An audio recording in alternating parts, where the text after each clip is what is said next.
إنما تاخدوا عهد على أنفسكم إن إحنا ما نرجعش غنم أبدا نساق بالعصا.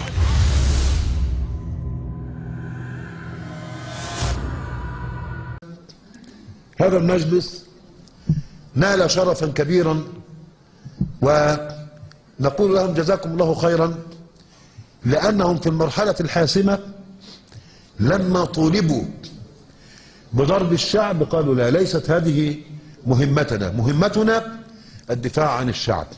فراح الرئيس منزل مين؟ الرئيس المخلوع نزل مين؟ الحرس الجمهوري.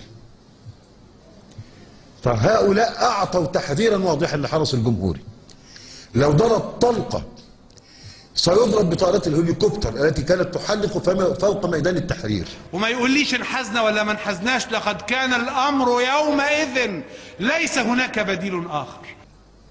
أعتقد أن المشير حسين طنطاوي وجه كلمات واضحة بالأمس، كانت كلمات عظيمة. لأول مرة منذ سنوات نسمع قائدا يستشهد بالقرآن ويذكر حديث النبي صلى الله عليه وسلم. هؤلاء ذئاب وثعالب. ويطالب الشعب أن ألا يكون في مرتبة أضعف الإيمان، لكن يغير باليد وباللسان ويقاوم البلطجة، يقاوم البلطجة. فانسوا حكايه البلطجيه هي حسين طنطاوي ومن يرسلهم، وسامي عنان ومن يرسلهم، كلام واضح. لا أرتضي أبدا، لا أرتضي أبدا، لا أرتضي أبدا منهج الشيخ محمد عبد المقصود ولا اتصالاته، ولا الشيخ ياسر برهامي ولا اتصالاته خلال ال6 شهور دول، يعني خلال السنة، ولا الشيخ محمد يسري ولا الشيخ صفوت حجازي لا أرتضي اتصالات هؤلاء أبدا، ولا أرتضي منهجهم. احنا رحنا قابلنا اللواء وزير الداخلية، نسأل الله عز وجل أن يعينه. وكان موجود مين؟ اللواء اللي هو رئيس جهاز الأمن الوطني، يعني جهاز مباحث أمن الدولة. الراجل عمال يقبل فينا ويحضن فينا. هي فقه الدخول على السلطان. أنا لما أروح أقابل رئيس الجمهورية النهاردة، وقابل رئيس الوزراء بكرة، وقابل الوزير ده بقعد بعده، وقابل اللواء ده بكرة، وقابل الأسبوع الجاي المستشار ده اللي ماسك النيابة، وقابل بيطلع قرارات الحبس والإفراج، وقابل، وتعودت على أن أدخل إلى أصحاب السلطان. ما الذي يحدث لي؟ أنا ما عنديش سلطان ودول أصحاب السلطان. قلبي ينهار أمام سلطانهم، وأصبح طالبا متزلفا باحثا عما في أيديهم. ضاع القلب، خلصت القضية. لذلك كان علماؤنا يحذرون من مبدأ لقاء أصحاب السلطان أو الاتصال معهم تليفونيا. شوف بقى، اتصال معهم تليفونيا ما كانش موجود أيام أئمتنا، إنما أنا بس بقول لك أبسط شيء. أنت رايح ليه لذي السلطان؟ عشان إيه؟ بتقعد معاه ليه؟ بيقنعك بإيه؟ علشان إيه؟ ما عندك العلن، اتكلم في العلن. مش انت يا صاحب السلطان عندك شيء عايز تقنعني بيه ان هو منطقي؟ اتفضل قول للناس واقنع الجمهور. احنا رحنا قابلنا اللواء وزير الداخلية، نسأل الله عز وجل أن يعينه.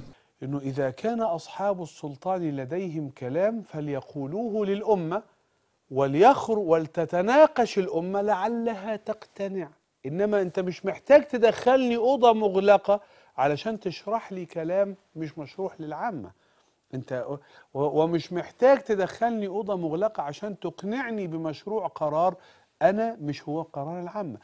فليست أذني هذه هي التي تذهب إلى هذا المتكلم اللي تسمع منه.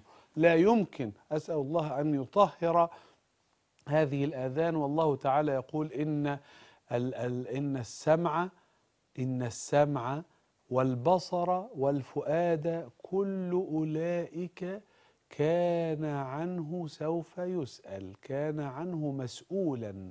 ها شايف هنا ايه الأخبار؟ خليت ودنك دي سمعت، رحت قعدت سمعت، تخدرت. فإحنا علينا أن نتذرع بالصبر وأن نعرف أن هؤلاء الأفاضل طب تصدق أن إحنا قعدنا مع الأستاذ خالد مشعل رئيس حماس تطابقت وجهات النظر في هذه المسائل. قال يا جماعة دي فترة انتقالية، لابد أن تكونوا داعمين للسلطة، لابد أن تكونوا داعمين لها، وأخروا طلباتكم الآن. قولوا للناس افترضوا إن ثورة 25 لسه ما قامتش، اديها شهر 10 أو 12 حتى، كأننا في ظل حكم رئيس حسني مبارك من جهة إيه؟ من جهة عدم المطالبة بشيء الآن لحد ما تقوى الأمور. اللي يقعد يقول لك هش وبس وكفايه وخلصنا ومش عارف ايه وكده، ويبططوا الشعب زي ما بقاله متبطط من زمان. يقول لك اقبل مشي خلي العجله تدور. اوعوا تسمعوا كلام الناس دول، الناس دول قعدوا يقولوا بطلوا بطلوا بطلوا بطلوا لحد ما جدي وابويا وانا واولادي عشنا في 4 أجيال من القهر وهم كمان. لازم تعرفوا ان انتوا يا رب العالمين، انا مش بمدح فيكم بس يا رب انتوا الامل، ان انت ما عاشرتش الظلم كتير فمش متعود تعيش والظلم موجود. اوعى تسمع من اللي تعود 20 30 40 سنة يعاشر الظلم ويمشي معاه جنبا الى جنب.